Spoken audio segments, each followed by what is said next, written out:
Tapi apapun itu, kalau pemicunya tidak ditangkap, kita yang ditakutkan tuh mereka tidak sabar gitu loh.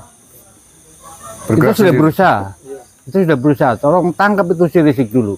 Kita di Banyumas ini udah panas sekali nih. Banyumas, Cilacap, Purbalingga, dan daerah lain. Itu kalau aparat nggak cepat-cepat bertindak, itu apa yang ditakutkan kita itu terjadi gitu. Ini kita udah dari tadi tuh nahan. Jangan sampai teman-teman kita di bawah itu bergerak sendiri. Saudara sekalian, ada video menarik yang harus kita dengar ya, di mana ini datang dari KBN Nusantara yaitu Gusmar ya, di mana Jawa Tengah ini sudah membara, saudara sekalian, sudah tidak sabar lagi untuk menggeruduk Rizik Syihab yang mulutnya sangat mudah sekali untuk mengobarkan perang, saudara sekalian. Dan ini sangat-sangat menyakiti hati warga Nusantara. Dimanapun Anda berada, silahkan warga Jawa Tengah, jangan sampai lengah dan jangan sampai kendor. Kawal terus Rizik Syihab sampai ke jeruji besi. Silahkan simak video berikut. Kami dari Banyumas memantau situasi dan kondisi nampaknya semakin memanas. Malam hari ini saya dan teman-teman masih memantau situasi dan kondisi di Cilacap dan di Purbalingga, dua kabupaten tetangga yang masing-masing melaporkan ada ketegangan antara anak-anak bangsa dengan pendukungnya Habib. Tentu saja ini adalah situasi yang tidak kita inginkan, karena situasi semacam ini kalau dibiarkan bisa menimbulkan clash horizontal antar anak-anak bangsa. Padahal kita semuanya dan anak-anak bangsa yang lain sedang memperjuangkan harkat martabat Negara Kesatuan Republik Indonesia yang sedang terus-menerus dibikin gaduh oleh provokasi yang dipimpin oleh keturunan imigran Yaman yang mengaku diri sebagai keturunan Nabi yang memprovokasi perang. Dan tentu saja ini direspon serius oleh anak-anak Nusantara yang tidak terima atas ucapan kotor mereka, penghinaan mereka. Dan untuk itu pada malam hari ini kami bersama dengan Gus Fakih KRT Wiradiningrat. Selamat malam Gus. Selamat malam. Sehat? Alhamdulillah, sehat selalu. Terima kasih Gus Fakih atas kehadirannya di Banyumas sejak kemarin. Kemudian ada Mas Win dari Laskar Mataram, Mas Nanang dari Tribata Lembaga Bantuan Hukum Banyumas, kemudian ada Gus Aung dari PWI, Cucu di Ponegoro, telah di Ponegoro, Mataram juga, dan Mas Panji dari PWI. Siap. Pertama saya ingin mungkin masukan atau apapun lah dari Gus Fakih, apa sebaiknya harus dilakukan oleh aparat keamanan menyikapi situasi terkini. Saya sendiri nih Gus, malam hari ini mengendalikan laskar-laskar PWI-LS Banyumas yang tampaknya sudah sangat tegang sejak sore tadi, karena ada informasi pendukung Habib katanya mempersekusi anggota teman kami di Binangun, Cilacap. Malam hari ini nih, sekarang ini saya belum tahu kondisi persisnya, tapi laskar sudah meluncur ke Purbalingga. Apa yang harusnya dilakukan ini oleh aparat kepolisian kita ini? Baik, terima kasih. Assalamualaikum warahmatullahi wabarakatuh. Waalaikumsalam. Rahayu, saya kali ini akan berbicara dengan sangat berhati-hati, karena fase bernarasi, menyampaikan data, pembuktian, kesaksian, tes DNA sudah, saya anggap sudah fase yang telah usai. Yang sekarang ini, kalau menurut saya, mohon izin, mohon maaf, saya melihat bahwa negara telat hadir. Entah disengaja atau tidak, entah ini abai atau memang ada pertimbangan lain, saya tidak tahu. Karena segala kekisruan dan kejahatan ini yang sedang menimpa pribumi Nusantara maupun kegaduhan di negara kita ini, kalau tadi memang benar pelakunya adalah sekelompok etnis imigran Yaman, dalam hal ini klan Ba'alwi yang mengaku cucu Nabi, yang dari kejahatan mengaku cucu Nabi ini bisa mendapatkan otoritas kepercayaan dari publik, terutama dari para penganut agama Islam sebagai agama mayoritas. Saya melihat bahwa ini sebenarnya masalah ini mudah untuk penyelesaiannya. Bagaimana negara hadir untuk dengan segala kaidah meluruskan apa itu kaidah dan penggolongan, atau meluruskan siapa-siapa yang secara keilmuan, secara kesaksian dan pembuktian benar-benar cucu Nabi. Karena di hampir semua negara Islam itu ada nakobah, ada pencatat nasab Nabi. Dalam hal ini dari jalur Imam Hasan maupun Imam Husain. Demikian juga di Yaman. Kalau tidak salah nakibnya bernama Imam Sayyid Abdul Basit Tobatobai Al-Hasani. Di Irak pun juga ada. Di Turki juga ada Hasimion Sayyid Munir, bekas Khilafah Utsmani. Apalagi Maroko, apalagi Yordan, yang penguasa-penguasanya memang terhitung masih dzurriyyah Nabi Muhammad SAW. Saya menggarisbawahi Yaman sama Irak karena ini dua negara yang diklaim migrasi leluhurnya klan Ba'alwi. Jadi sebenarnya gampang saja, kalau ini negara serius untuk melakukan resolusi konflik, buatlah lembaga kenakiban kerjasama dengan seluruh nakobah dunia, hadirkan nakib dari Yaman maupun nakib dari Irak untuk memberi kesaksian, memberi stempel. Bener enggak klan Habib Ba'alwi ini diakui sebagai bagian keluarga Nabi di Yaman maupun di Irak? Kalau tidak, ya sudah, selesai. Negara harus memberikan ketegasan, punishment. Barang siapa yang memalsukan asal-usul atau sejarah dan lain sebagainya, ini ada pasalnya. Ini dari Tribata sudah membuat kajian yang setebal itu, enggak tahu ini sudah dibaca apa enggak sama pemangku negara, dan saya kan sudah masuk rekomendasi itu di pemangku-pemangku negara, entah itu Mabes Polri, entah itu BNPT, entah itu penasihat presiden, atau mungkin saya yakin sudah sampai di meja presiden. Wallahu a'lam, sudah disebarluaskan dan sudah disampaikan di medsos, ditulis dengan kajian buku dan lain sebagainya. Hingga hari ini klan Ba'alwi tidak bisa menghadirkan pembuktian bahwa dirinya diakui oleh keluarga besar, keluarga Nabi di seluruh dunia. Sebenarnya itu saja, simple. Tapi negara harus hadir, tidak bisa dibiarkan liar. Ketika kemudian Mas Agus tadi bertanya, bagaimana seharusnya pemerintah, itu dulu akar kejahatan mereka kemudian perbudakan spiritual, kapitalisasi nasab, atau pendawiran, atau kemudian kejahatan-kejahatan lain baik pidana, perdata maupun moralitas, berawal dari pengakuan cucu Nabi yang sesat ini, yang kemudian merambah ke rasisme, merasa rasanya lebih tinggi dan lain sebagainya. Dan ini sudah berlangsung 200 tahun sejak zaman penjajahan. Di alam kemerdekaan ini seyogyanya ya pribumi menjadi menjadi raja di tanahnya sendiri. Jangan kemudian pribumi selalu menjadi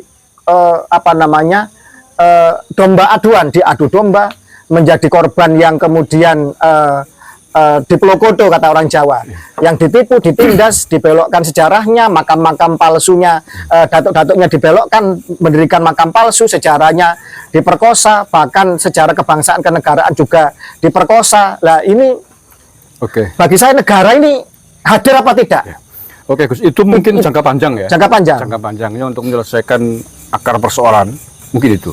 Tapi jangka pendek, saya kira ini kan ketegangan yang tadi saya sampaikan di depan, itu imbas dari provokasinya Sepakat. Rizik Syihab Sepakat. yang mengobarkan perang sebelum Lebaran. Kalau menurut saya sebaiknya polisi segera mengamankan Rizik Syihab. Karena sumber kekacauannya. Setuju. Yang saya sampaikan tadi sebenarnya fase untuk penyelesaian resolusi konflik secara umum. Secara khusus sebenarnya gampang saja. Ketika ada api berkobar, mesti ada titik apinya, mesti ada pemicunya.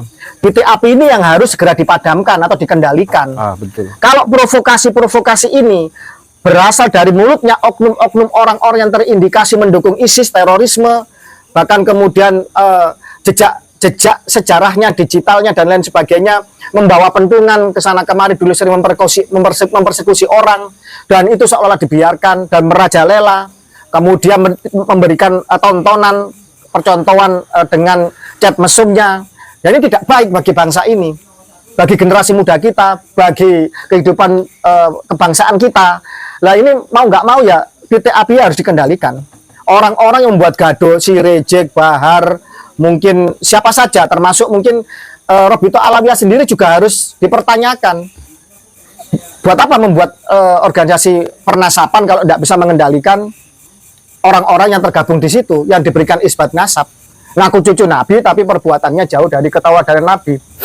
Jadi itu menurut saya segera ditangkap, segera diamankan itu orang-orang yang membuat gaduh ini. Jangan pribumi yang disuruh untuk bersabar terus, untuk dinasehati, direm, segala macam perlakuan yang sebenarnya pribumi ini korban.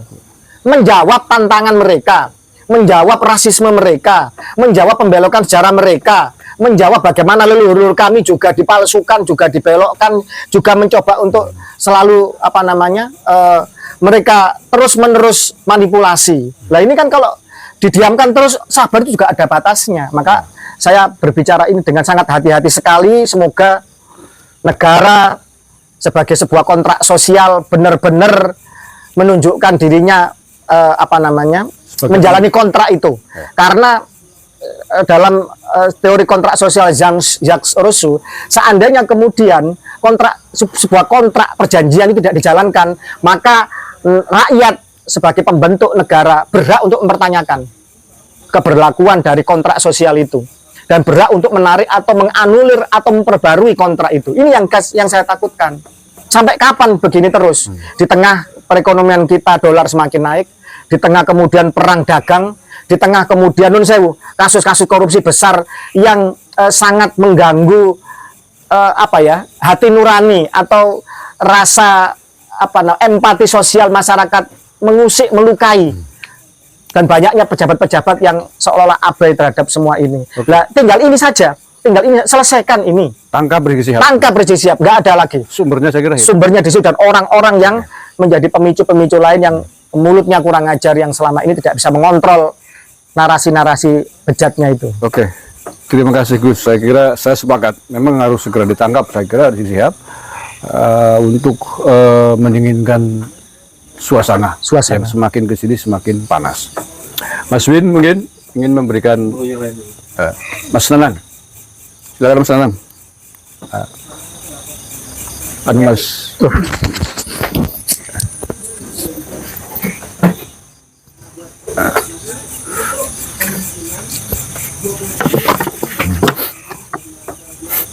Silakan Mas Nanang. Terima kasih. Assalamualaikum warahmatullahi wabarakatuh.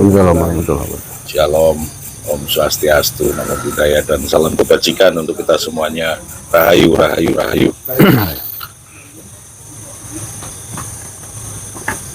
Mensikapi perkembangan di tengah masyarakat yang sampai hari ini kita bersama-sama ikut memonitor di beberapa daerah, khususnya di Banyumas dan sekitarnya. Ini memang yang pertama, kami dari Badan Hukum Daripada Banyumas ingin menyampaikan keprihatinan yang dalam bahwa apa yang terjadi di beberapa tempat, di beberapa daerah tidak lepas daripada imbas daripada polemik nasab, polemik nasab yang sampai hari ini belum selesai. Dan kami merasa polemik ini adalah polemik nasional, hampir terjadi dan imbasnya dirasa di semua daerah yang ada di Indonesia, khususnya di mana daerah-daerah itu sendiri mayoritas adalah pemeluk agama Islam. tercermin dari sejarah Indonesia pasca kemerdekaan ataupun awal kemerdekaan, bahwa konflik-konflik agama seyogianya bisa diselesaikan oleh ormas-ormas agama yang ada di Indonesia. Yang kami lihat saat ini yang terjadi justru ormas-ormas agama itu sendiri banyak diam dan cenderung tidak mempedulikan. Mau tidak mau, suka tidak suka, bahwa mendasari polemik yang terjadi adalah polemik tentang klaim sepihak dari sekelompok orang yang mengaku sebagai keturunan junjungan kita Nabi besar Muhammad Shallallahu Alaihi Wasallam. Mestinya ormas-ormas agama Islam khususnya mau peduli, setidaknya ikut melakukan penelitian, melakukan kajian, atau secara garis besarnya mencari kebenaran itu sendiri, benar atau tidak, sehingga bisa ikut membantu meredam polemik yang ada di bawah atau di masyarakat itu sendiri. Kemudian tadi disampaikan oleh Gus Fakih bahwa harapan negara bisa ikut hadir dan segera hadir. Mungkin tidak, ya sangat mungkin. Bukan karena semata ini dianggap persoalan agama kemudian diselesaikan oleh ormas-ormas agama saja. Toh ada urusan agama, diantaranya bahkan urusan ibadah ya, haji kan negara juga mau intervensi. Ada gitu. Nah, ini kan berpotensi ketika tidak segera terselesaikan akan menimbulkan semakin meluasnya polemik itu sendiri. Bahkan sampai hari ini potensi gesekan, benturan langsung di tengah masyarakat antara kelompok yang pro dan kontra ini kan sudah dirasa sangat dekat sekali. Menghitung hari. Ya dekat lah, saya katakan dekat sekali. Bahkan menghitung jam mungkin. Maka dari itu kami berharap dari tim Partai Banyumas kepada seluruh masyarakat Indonesia, khususnya umat Islam, tetap mengedepankan rasa persatuan dan kesatuan, mengendalikan emosi, dan kepada aparat kepolisian penegak hukum. Yang pertama, kami berharap agar bisa melakukan tindakan-tindakan pencegahan dini. Jangan sampai ketika hal yang tidak diharapkan itu terjadi, baru mereka mau turun. Tidak semua delik itu atas dasar aduan atau pelaporan. Hal-hal yang memang mengancam terhadap benturan di lapangan, mengancam persatuan dan kesatuan, mengancam kedaulatan, dan sebagainya, mereka bisa bertindak sebetulnya. Ya, apalagi provokasi perang kan? Ya, itu memang sangat berbahaya di situasi sekarang. Dan hanya presiden kan di sistem pemerintahan kita Betul. yang punya otoritas untuk mengumumkan perang. Ya. Keprihatinan kami berikutnya adalah di saat perang global ya, baik perang ekonomi global dan lain sebagainya. Tentunya kami menyadari pemerintah sedang fokus dalam banyak hal, tetapi setidaknya dengan menugaskan kelembagaan atau kementerian yang berkompeten untuk bisa merumuskan bagaimana penyelesaiannya. Wacana tadi, di antara wacana sudah dilontarkan oleh Gus Fakih, adanya pembentukan nakobah, ataupun bahasa saya mungkin adalah pembentukan lembaga-lembaga yang melegitimasi nasab, baik nasab atau keturunan dari tokoh-tokoh penting agama maupun nasab dari tokoh-tokoh penting bangsa Indonesia, sehingga tidak ada lagi akuisisi dari kelompok apapun yang dengan dasar sepihak kemudian mengklaim sebagai yaitu keturunan ataupun ahli waris atau nasabnya dari tokoh-tokoh penting agama maupun tokoh-tokoh nasional. Termasuk juga dalam hal pembelokan sejarah dan lain sebagainya. Negara juga harus memikirkan bagaimana melindungi sejarah ini secara konstitusi. Sehingga tidak mudah orang klaim membelokkan siapa itu, ngaku si A adalah penemu ini, si A adalah penemu itu. Di sisi lain, catatan sejarah kita tidak seperti itu. Nah, pelindungan hukumnya secara konstitusi juga harapan kami juga harus mulai dipikirkan oleh pemerintah melalui kementerian ataupun lembaga-lembaga lain yang berkompeten. Ada lagi mengenai masalah pendakwah atau apa namanya istilahnya pendakwah ya, siar agama kan lebih cenderung ke pendakwah, mubalik dan lain sebagainya. Beberapa kegaduhan di masyarakat, beberapa polemik di masyarakat terjadi itu kan kalau kita amati dari beberapa dai atau pendakwah, ya kan, yang dalam konteks mereka berdakwah yang seyogyanya memberikan penyampaian keilmuan tentang agama, tetapi dengan leluasa mereka pun banyak melakukan dengan apa namanya upaya-upaya gerakan-gerakan politik, baik itu dengan cara menjelek-jelekan kelompok satu dengan yang lainnya, bahkan menjelek-jelekan tokoh nasional, pemimpin negara dan lain sebagainya juga mereka lakukan, berani lakukan dengan dalih berkedok pada siar-siar agama yang mereka bentuk atau lakukan di forum-forum mereka sendiri. Maka dari itu kami mengusulkan seyogyanya dalam hal ceramah itu sendiri pemerintah juga memberikan sertifikasi melalui lembaga yang berkompeten juga.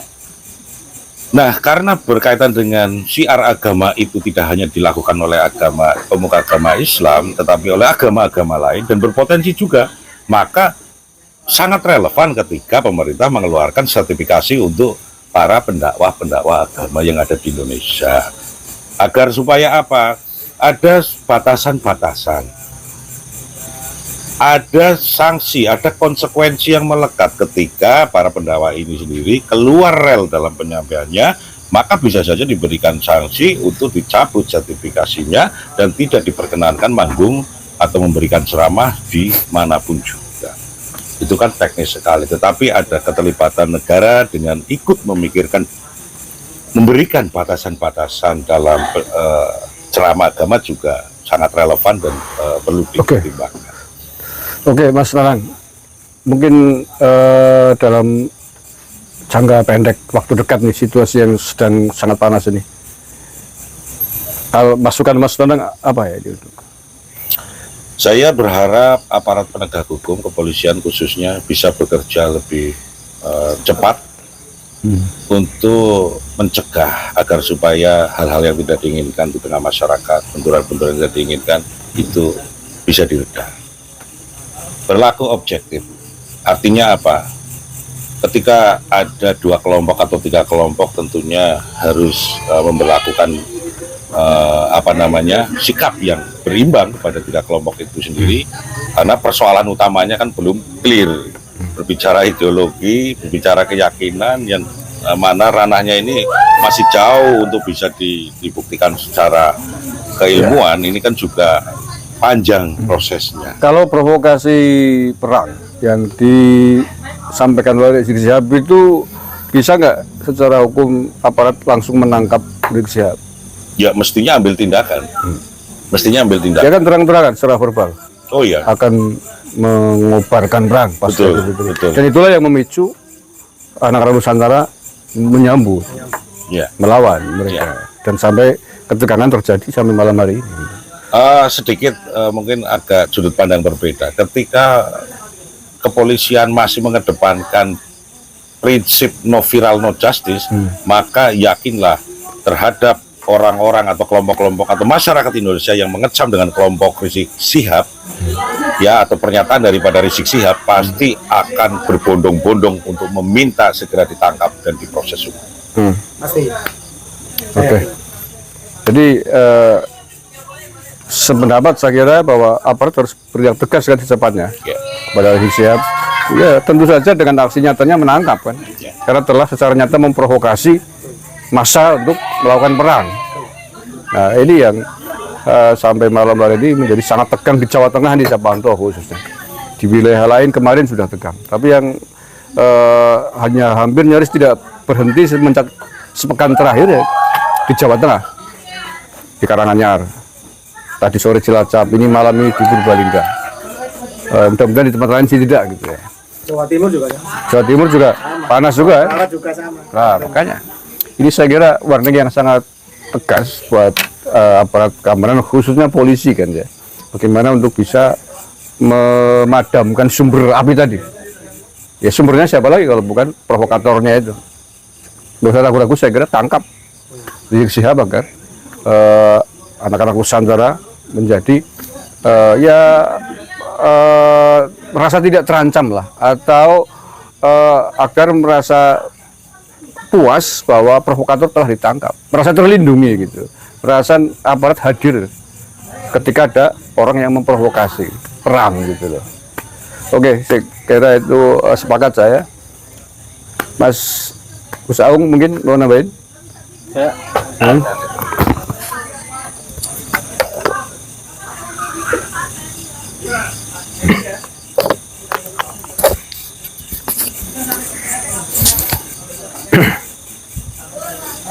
Assalamualaikum warahmatullahi wabarakatuh. Dalam terlalu.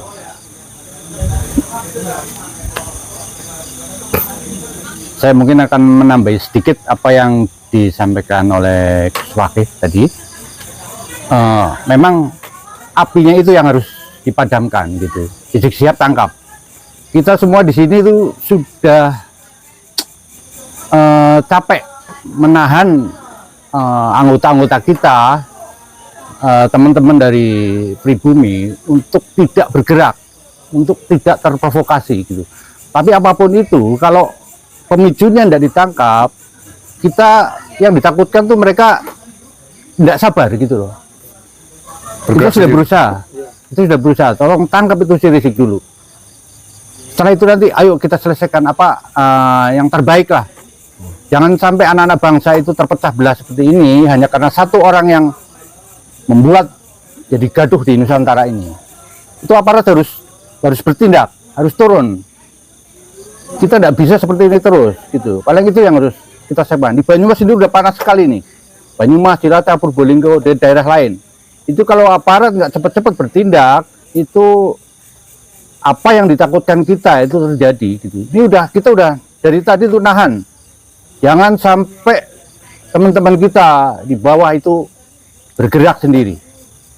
Harus kita kontrol, kita redam semua. Tapi tolong aparat harus bertindak. Tangkap dulu itu sih pemicunya. Paling itu yang bisa saya sampaikan itu. Assalamualaikum warahmatullahi wabarakatuh. Terima kasih Gus Aung. Saya kira sepakat saya bahwa pemicunya memang harus ditangkap untuk meredakan situasi. Mas Panji nambahin? Enggak? Oke, terima kasih. Saya kira sangat jelas, tegas pesan dari Banyumas untuk aparat kepolisian khususnya di Mabes Polri dan seluruh jajarannya. Pro kontra antara kelompok yang pro dengan Balawi dengan yang tidak, yang kontra Balawi, semakin hari semakin meruncing dan mencapai puncaknya ketika salah satu pentolan dari Balawi ini yakni Rizik Syihab mengobarkan perang kepada anak Nusantara. Jadi tidak. Jadi tidak. Ya. Kalau memang menangkap Rizik harus dengan adanya laporan, siap-siap saja dari Sabang sampai Merauke ada laporan Polsek ke Polres ke Polres. Oke, Mas Nanang, terima kasih. Jadi walaupun tadi sudah dijelaskan oleh Mas Nanang bahwa tidak perlu sebenarnya dengan cara laporan atau aduan ke polisi untuk menangkap Rizik Syihab karena provokasi perangnya itu. Tetapi seandainya kok kemudian menunggu harus ada laporan, maka ya siap-siap saja menurut Mas Nanang polisi untuk menerima aduan laporan dari seluruh elemen masyarakat di Indonesia. Dan itu saya kira akan menjadi sangat ribet kan kalau itu dilakukan.